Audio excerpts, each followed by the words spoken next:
Hey, konnichiwa minasan, it's Gray from Wakazashi's Tea House over in Japan. How you doing? Are you good? Are you genki?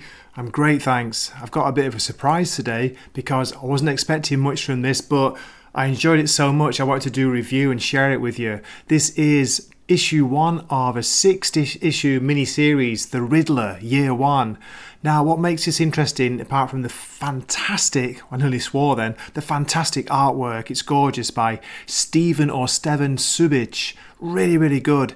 Apparently it's his first work for DC Comics. I think he was quite famous for some work on the French version of Conan the Cimmerian, the Cimmerian comics.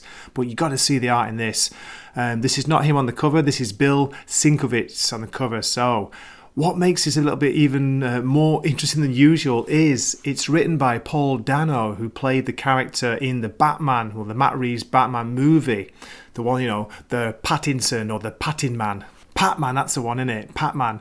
So yeah, this was a really good read. It's basically going to tell the story that leads up to the movie. So it's how the Riddler character was basically formed, where he came from, what caused him to do what he does in the movie, what sent him over the edge. So let me show you first some of the art inside.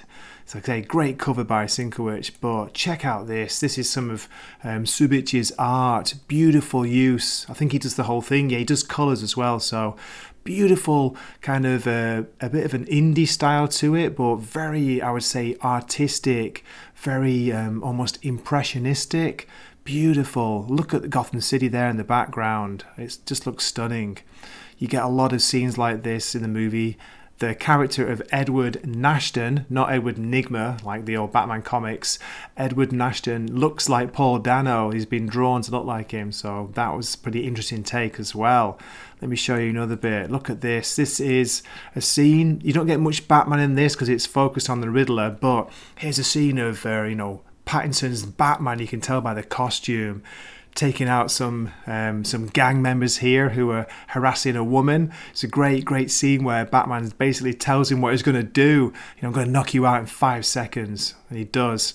So, yeah, this kind of came out of nowhere. I knew it was being written, but I thought, oh, come on.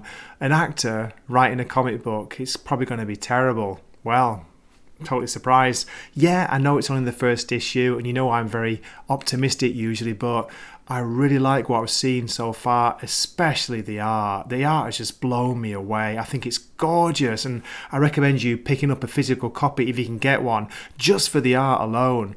But yeah, the story's good.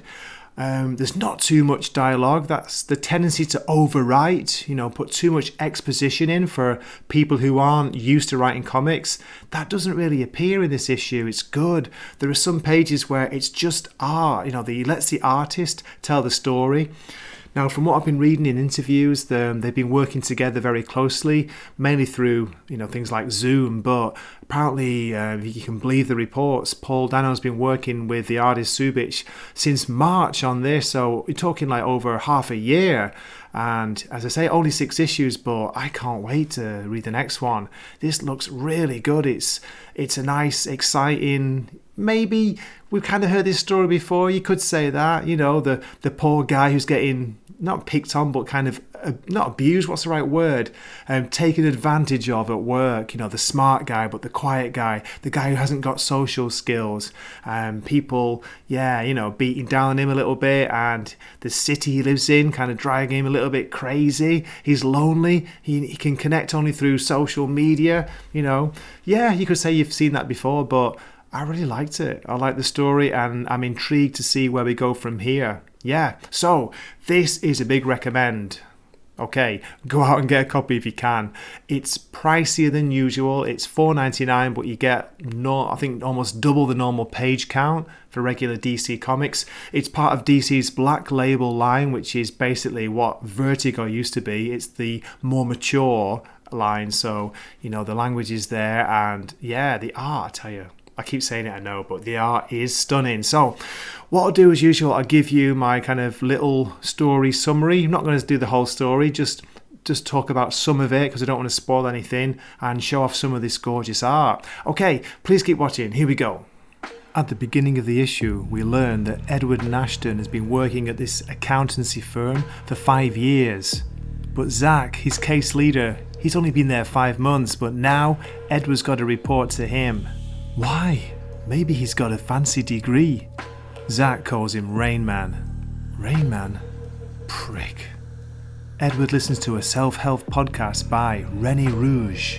Remember, you're in charge of your life. Shift your focus. What you focus on is what you create. Then for a lot of this issue, we hear Edward's thoughts. We get his stream of consciousness. He's commenting on the city, how it scares him, it disgusts him. How can everyone look so happy? Why is it easy for some and not for me?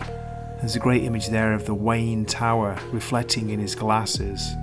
This is followed by a gorgeous page of comic book art. Just look at that, there's hardly any dialogue until the very bottom panel. We see Edward imagining throwing himself in front of the subway train. Stop, breathe. Then inside the train, he's doing puzzles on his phone.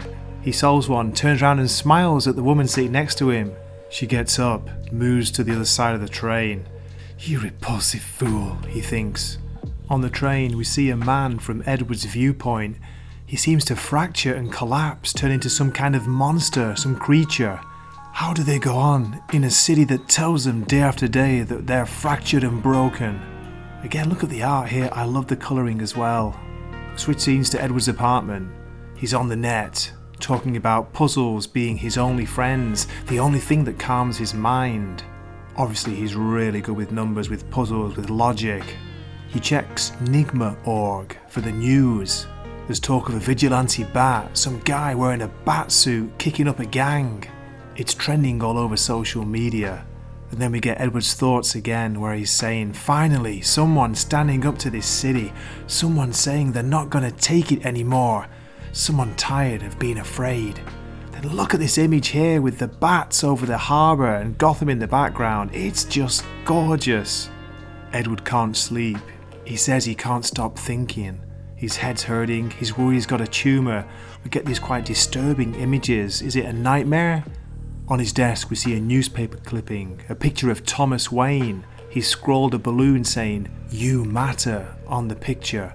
You matter, if only you mattered. Back at work, and Zach is including himself in Edward's hard work, taking the credit for it.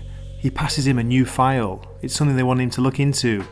The criminal team? Why? Why do I need to check this? Edward, just do it, okay? Edward looks into it and of course soon discovers the numbers don't add up.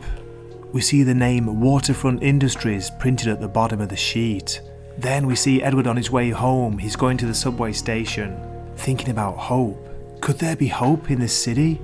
In the background, in the distance, a cry for help. Someone's being attacked, and then we see behind Edward, the silhouette, the shape of Batman's cowl. We get a page of the Robert Pattinson Batman from the movie. I'm gonna press on your windpipe for 5 seconds until you pass out. We hear Edward counting down in his head. The woman flees in the background. Edward's quickly on his phone. I saw him, the Batman. He was hope incarnate. Again, look at the art, especially the bottom panel where we see Edward looking out to the city. The colours, it's like almost on fire. Beautiful.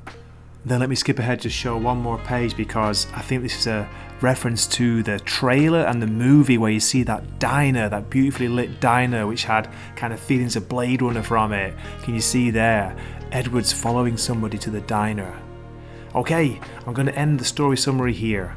There we go, and I hope you enjoyed that as much as I did. Okay, thank you so much for watching, and I'd love to hear from you. Please leave me a comment. Let me know what you thought of the story, the art. Are you going to be picking this up? Are you interested?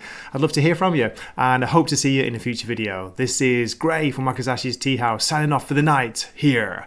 Matane. Wakazashi's Tea House. Please subscribe.